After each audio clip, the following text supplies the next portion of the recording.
Je vous salue au nom puissant du Seigneur Jésus-Christ.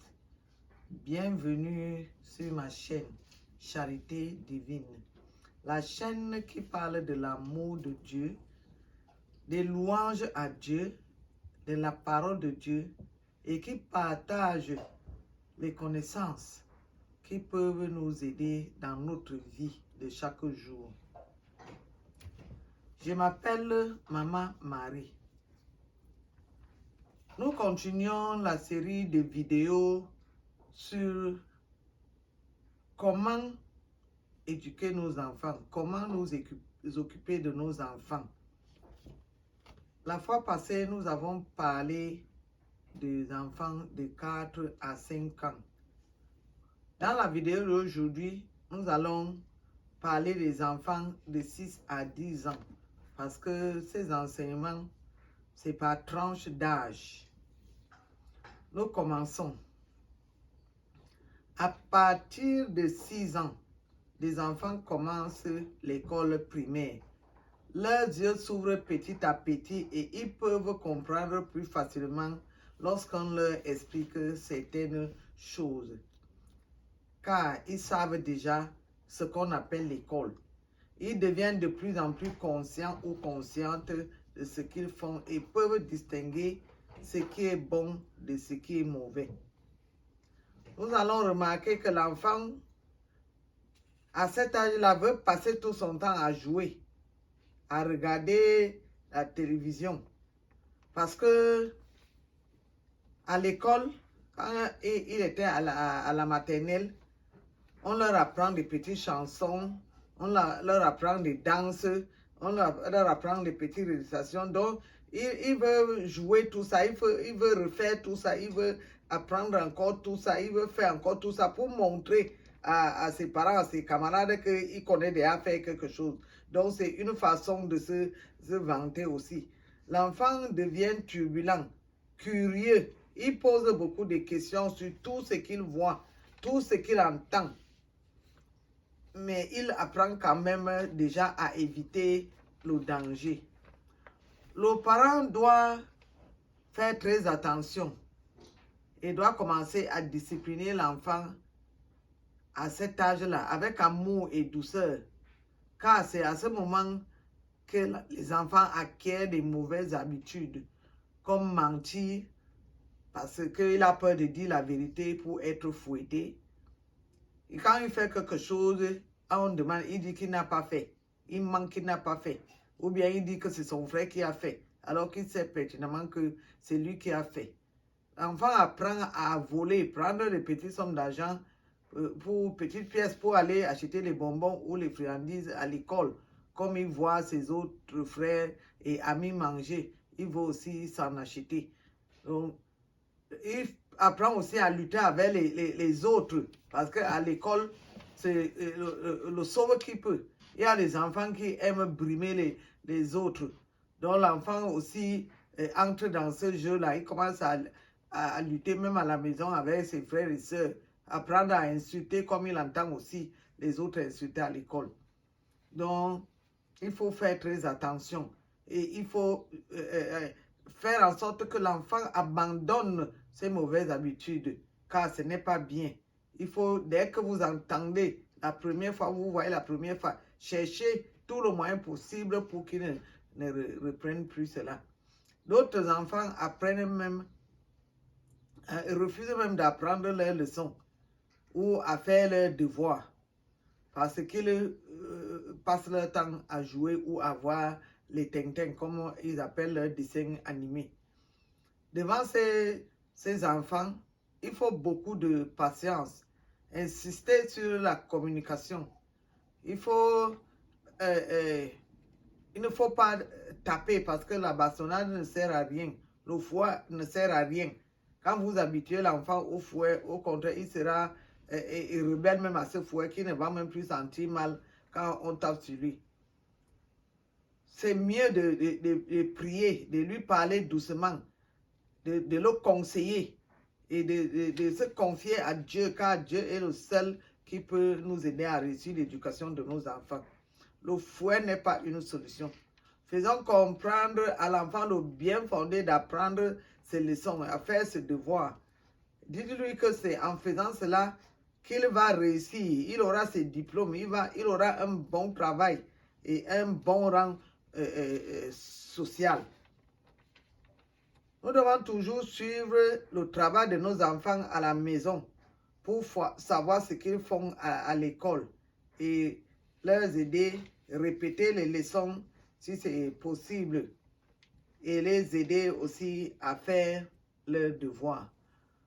Faisons attention. Certains enfants n'écrivent pas dans leur cahier et rentrent toujours avec les cahiers vides. Ils disent qu'ils n'ont rien fait à l'école lorsqu'on leur pose la question, alors que ça doit être peut-être un mensonge. Ah, ils ont mille manières de détourner notre attention. Nous devons nous rapprocher de l'enseignant pour connaître la vérité. Car dans nos pays, l'enseignant n'a pas le temps de surveiller tous les enfants parce qu'ils sont trop nombreux.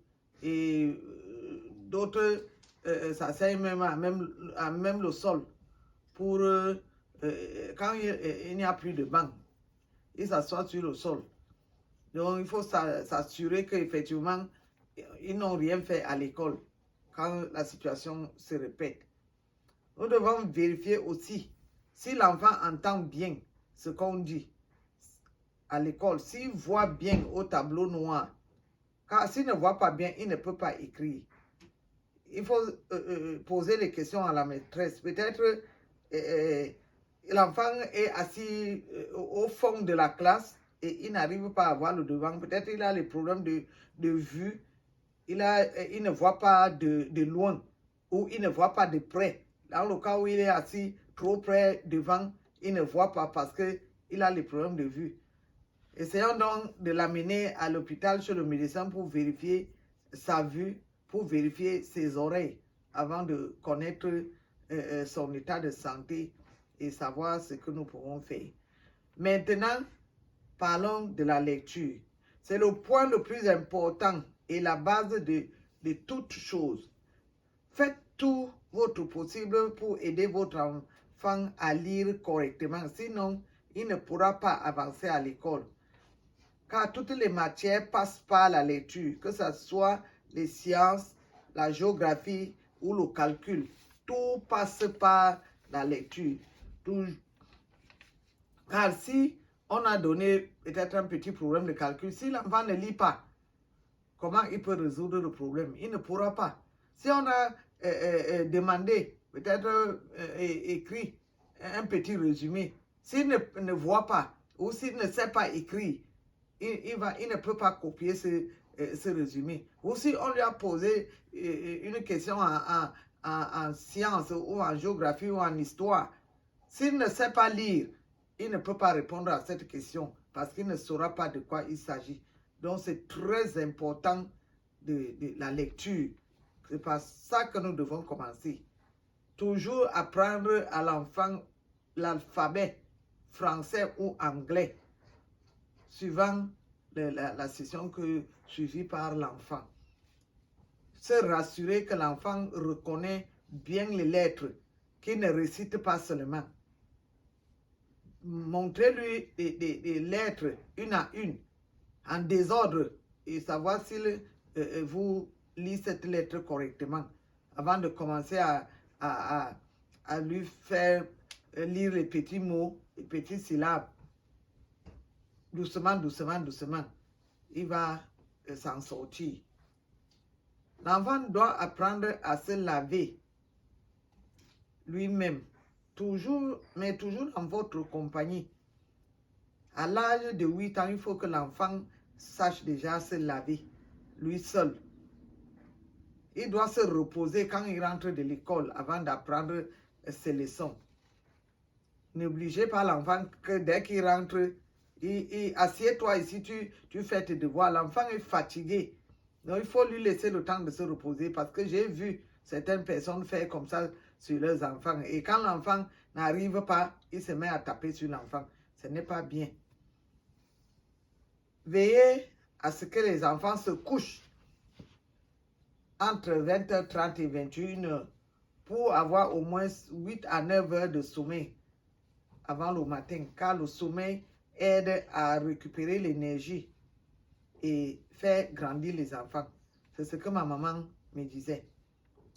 Nous devons toujours prier avec les enfants, leur parler de notre Dieu qui est le Tout-Puissant et leur dire que, faire comprendre que c'est lui seul qui peut les garder partout où ils se trouvent, à l'école comme à la maison ou n'importe où, même quand ils sont en train de jouer. C'est lui qui les protège. Il faut qu'ils s'habituent à cela. Il faut toujours prier, bénir les enfants. Bénir les enfants tout le temps, tous les jours. Les bénir au nom de Jésus-Christ. Ne jamais oublier d'accompagner les enfants à l'école et de les récupérer à la sortie. Car les gens sont mauvais. Les gens sont méchants. Le monde est devenu trop méchant. Il y a les gens qui enlèvent les enfants. Les gens qui capturent les enfants. Les gens qui volent les enfants. Les gens qui empoisonnent les enfants. Faisons attention. À partir de 8 ans, les enfants doivent apprendre à faire des petits travaux domestiques, comme laver les assiettes, balayer le sol, nettoyer les meubles, etc. N'oubliez pas que nous sommes des Africains. Et je parle des enfants africains. Encourageons toujours nos enfants à manger ensemble dans une même et grande assiette pour cultiver l'union entre eux.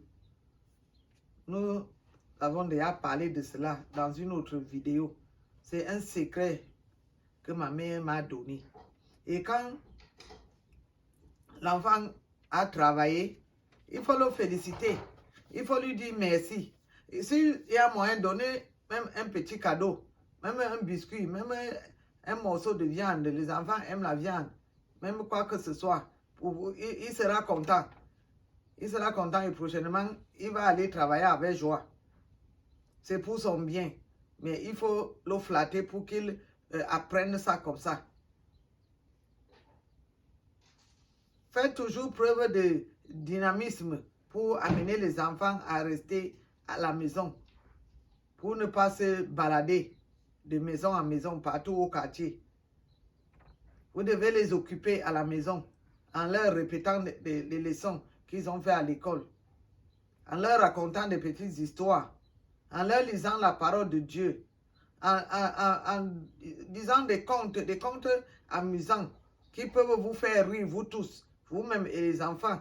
Vous allez rire à la maison, il y aura l'harmonie. Ne laissons pas, s'il vous plaît, les enfants s'accrocher à la télévision. Vous pouvez leur permettre cela rien que les samedis et dimanches. Mais pas plus de 2 heures par jour. C'est très important. Surtout pendant la période des classes. Chers parents, nous sommes à la fin de cette vidéo. Je vous remercie de m'avoir écouté attentivement. Si la vidéo vous a plu, n'hésitez pas à la liker. Envoyez-moi des pouces bleus en l'air, des pouces en l'air. Et partagez cette vidéo pour faire en sorte que les autres puissent aussi entendre ces enseignements. Partagez surtout. C'est ça qui c'est très important. Et n'hésitez pas aussi à vous abonner pour m'encourager. Merci beaucoup. Bye bye.